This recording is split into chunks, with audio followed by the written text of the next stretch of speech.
Hello! Jour 3 de mon défi de 50 jours, 50 vidéos en 50 jours dans le fond. Je sais pas si vous avez écouté les autres ou si vous êtes nouveau, vous attrapez-lui. N'hésitez pas à vous abonner à ma chaîne et à aimer, commenter si vous aimez, bien sûr. Aujourd'hui, j'avais envie de vous parler de lecture parce que j'ai toujours été quelqu'un qui aime beaucoup la lecture. Quand j'étais jeune, de primaire, secondaire, je lisais vraiment beaucoup. Même que mes parents avaient de la misère à me faire coucher le soir parce que je lisais avant de m'endormir, puis je voulais pas arrêter de lire. Puis, comme souvent, ils venaient fermer la lumière, puis je continuais à aller dans le noir. Oups, ça explique peut-être mes lunettes aujourd'hui. Mais j'aimais vraiment beaucoup ça, puis je lisais beaucoup des romans, puis ça. Puis, en vieillissant, j'avais un peu arrêté. Comme tout ce qu'on aime, c'est incroyable à quel point on arrête facilement de faire les affaires qu'on aime puis les affaires qui nous font du bien. Ça me fascine. Vraiment. Je trouve ça vraiment triste, en fait. On dirait qu'on fait passer comme 1 million d'autres choses en avant de ce qu'on fait pour nous. Mais en tout cas, bref. Pendant... dans le fond, depuis le secondaire, je lisais encore un peu, mais c'est sûr qu'à l'université, tout ça, je lisais beaucoup pour mes cours, mais je lisais vraiment moins que ce que j'aime lire. Puis ça dépendait des périodes. Il y a eu des périodes où je lisais plus. Quand j'étais toute seule en appartement, je lisais quand même plus. Mais c'est ça. Généralement, je lisais quand même moins que ce que j'aimais puis ce que j'ai déjà lu. Puis pendant longtemps, j'ai dit aussi, il faudrait que je me remette à lire, j'aimerais ça lire, puis là, je trouvais pas le temps parce que, c'est ça, hein? Je pense que quand tu prends pas le temps de faire quelque chose, tu le fais pas. C'est triste de même, là, mais les choses importantes, il faut vraiment que tu dises, OK, je prends le temps de le faire, les choses que tu veux faire. Il faut vraiment que tu te dises, je prends le temps de le faire, puis je le mets dans mon horaire, parce que sinon, ça passe tout le temps en dernier, malheureusement. Fait que depuis le mois de janvier, depuis le début de l'année, en fait, j'ai commencé peut-être pas le 1er, là, mais 3-4 janvier, j'ai commencé à faire une routine du matin qui consiste en fait à lire et écrire et des fois m'entraîner, mais des fois je le fais pas dans ma routine du matin. Des fois c'est plus tard. Mais en tout cas, la première chose que je fais en me levant, c'est toujours lire. Puis là, ça fait 6 mois passés. Ça fait plus que 6 mois, ça fait presque 7 mois parce qu'on arrive en août, que chaque matin, je commence ma journée en lisant. J'ai sérieusement pratiquement pas manqué un matin. J'en ai manqué peut-être une couple, mais vraiment pas beaucoup. Puis si je le manque, je m'en rends compte assez vite. Fait que je recommence dès le lendemain. Parce que ça me fait vraiment du bien, puis j'aime vraiment ça. Puis je les écris. Dans le fond, les livres que je lis, je les écris dans mon agenda. Puis là, je suis rendue à mon 13e livre depuis le début de l'année. Puis, tu sais, je passe pas des heures par jour à lire, là. Je passe généralement 15 minutes à peu près chaque matin.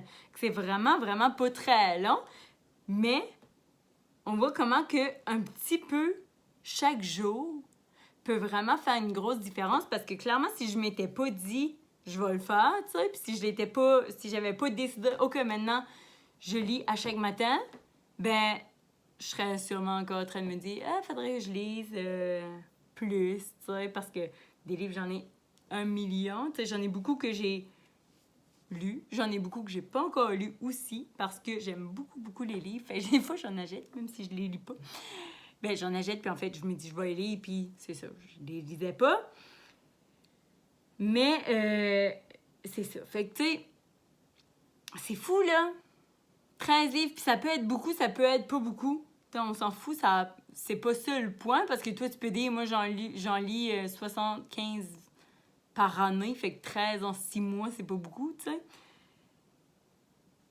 Mais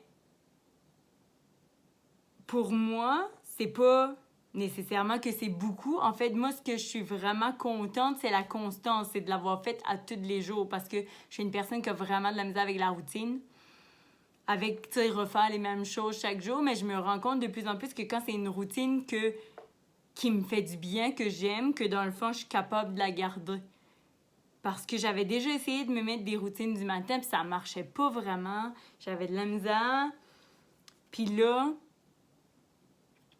je suis vraiment, vraiment, vraiment fière de moi. Fait que sérieusement, si, comme tu as de la misère avec les routines, commence par mettre une chose dedans que tu as vraiment envie de faire. Détermine-toi vraiment un moment, puis fais-les, parce que le plus dur, c'est de commencer, tu sais. On dit que ça prend 3 mois pour se créer une nouvelle routine. Maintenant, clairement, si j'arrête, si je le fais pas, je m'en rends compte tout de suite. Tu sais, c'est même pas une question. Je me lève, je m'en vais lire. Genre, c'est la première chose. En plus, je me suis installée. J'ai une belle couverte sur mon sofa. Je m'installe dans ma couverte toute douce. Je lis. Tu sais, je peux pas mieux commencer ma journée que ça. C'est impossible. Je peux pas... Ça peut pas mieux commencer. Fait que... J'avais envie de te dire ça. Puis te dire de le mettre, de te créer des routines pour les choses que tu aimes faire. Parce qu'en réalité, on en a toutes des routines, c'est juste qu'ils sont pas tout le temps. Même quand on dit qu'on n'aime pas les routines, on en a, c'est juste qu'ils sont pas tout le temps bonnes, si on veut, dans le sens que si, exemple, tu arrives de travailler, puis tu t'assieds sur le sofa, tu écoutes la télé, c'est une routine. Si c'est ça que tu fais à chaque jour, c'est une routine. C'est juste que, est-ce que c'est vraiment positif? Est-ce que ça t'aide vraiment à aller vers ce que tu veux dans la vie? Pas nécessairement. Puis là, présentement, je suis en train de lire, je vous en parle vite fait, le livre Ranger inspire la joie de Marie Kondo, qui est un livre sur le rangement. Vous aurez compris, le fait de se débarrasser beaucoup de possessions, épurer son environnement. Je suis pas la plus grande fan de rangement dans la vie. J'ai beaucoup de misère à acheter des choses, en fait. Je me dis tout le temps, mais là, si j'en aurais besoin, ou bien, ah, mais là, ça me rappelle la chose. Mais son principe est vraiment intéressant. C'est juste, tu prends tous les objets que tu as, tu les prends un par un. Est-ce que ça m'amène de la joie? Oui, je le garde. Non, je le jette, ou je le donne, ou je le vends. Je fais ce que tu veux avec, là, mais tu t'en débarrasses. Parce que on devrait tellement être entouré juste de choses qui nous font du bien, qui nous font sentir bien, qui nous donnent de la joie. Tu sais, tous les objets. Imagine si tout ce que tu avais dans ta maison, c'était tout juste des choses qui t'apportent de la joie, comment tu te sentirais bien? Ça doit être incroyable. Fait que ça m'a vraiment motivée à faire du rangement, à me débarrasser des trucs. Et là, c'est ça que je m'en vais faire là. Faut commencer par les vêtements, que je m'en vais essayer de faire du ménage dans mes vêtements. On va essayer de me mettre un chronomètre, genre, pour me dire, tu sais, OK, j'ai 45 minutes, mettons, ou 1 heure, pour le faire, puis je le fais, parce que sinon, je sais que ça va me prendre comme la vie au complet.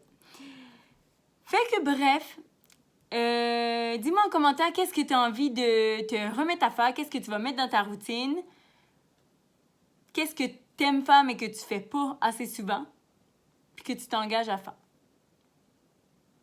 Puis on se revoit demain pour le vidéo 4. Abonne-toi, là, aime, commente. À demain.